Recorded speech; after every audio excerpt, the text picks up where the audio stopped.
Hey, what's up guys? Dr. Jim Morgenstern coming at you from Rubber City Chiropractic South today. And man, oh man, it's good to be back. Thank you guys for tuning in. And I got a good one for you today for the muscles of your lower back, right above your pelvis, okay? So what we're looking at here is an area right above our pelvic bone, right where the shorts kind of lead off here, but underneath this border where my fingers are, because that's where the lower ribs are. So what we're gonna be working on is an area on the lower back here or here, being sure to stay just lateral to the spine, okay? This area is called the QL, and what it is the quadratus lumborum, and we're using a tennis ball today, something that has some forgiveness when we go to release that, okay? Had a couple people come in today, sit all day, some police officers, that are sitting in their cars all day, some people who maybe sit behind a desk or stand behind a desk all day, and then we have some athletes who've been running and maybe getting into too much of an extended position, all can wreak havoc on the lower back. Yes, they can also wreak havoc on the hip flexors and the glutes,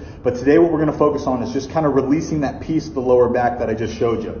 So what I'd like you to get in is a supine position on your back, and we prefer the knees to be over the hips here, and we're just going to bridge up and place the ball on the lower back of the side that's bothering you, and then we're going to do the side that's not bothering you, okay?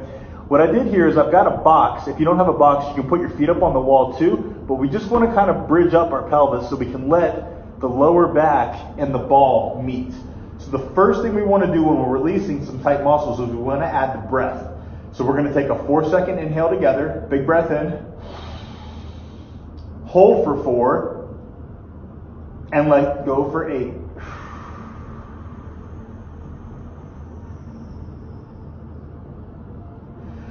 My oh my, does that feel awful? Awfully good. If you guys can, you can start to work back and forth to find what part of that tenderloin, if you will, what part of that muscle feels like it needs the most attention. You could have the ball in one place, but you might need to move it up or down an inch to truly feel what part you need to work on. These are big, strong, stabilizing muscles, guys, so you're not going to hurt them, but I want you guys to be easy. So please use the tennis ball first, and then you can scale up to a lacrosse ball if you need to. So again, we're going to enter the breath in, 4 seconds in. Hold, and out for 8. After you've done that for a minute or two, we're going to start to add flexion at the hip by bringing the knee closer to the chest. So get as far as you can get, okay? And then we're going to take a new breath in. Hold, and exhale for 8. As you exhale, see how close the knee can get to your chest effortlessly. Don't force it. One more breath. Hold. Exhale.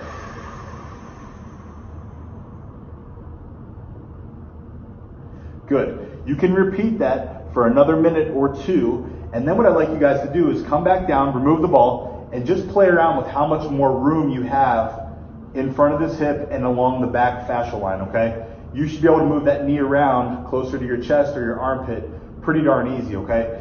I'll tell you right now, one of the easiest things that you can notice is when you come back up, you can feel how much more range of motion you have on that backside that you just worked on, okay? So what I'd say is keep it real simple, minute or two with just the breathing, another minute or two when you add the movement at the hip as well as the breathing, and see how great you feel, and then go ahead and do the other side, okay? When it comes to mobility drills, consistency is key, okay? I want you guys to do just little doses throughout the day, but roll that into a week, roll that into a month, and then really assess and see how much it's helping you, okay?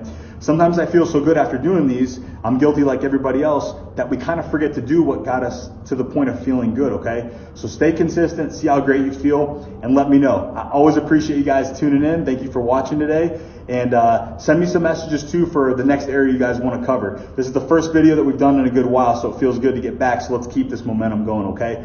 Also, guys, tune into my weekly podcast with Dr. Banks. It's called Optimal Function. It's optimal, and then function is spelled FNXN. We got Instagram, we have Facebook, we have YouTube. All of our podcasts are uploaded weekly to iTunes and all the other different podcast landing pages. And then we also video record those too, so they're on our YouTube page. They might be broken down into 3 or 4 videos, but that will cover the full episode that we've done. And we're actually up to the point now where we'll be recording episode 10 tomorrow Today's Thursday, so we'll record tomorrow and Friday, and then they're usually out the next Wednesday, Thursday, or Friday of the following week. So keep the good tidbits coming there too.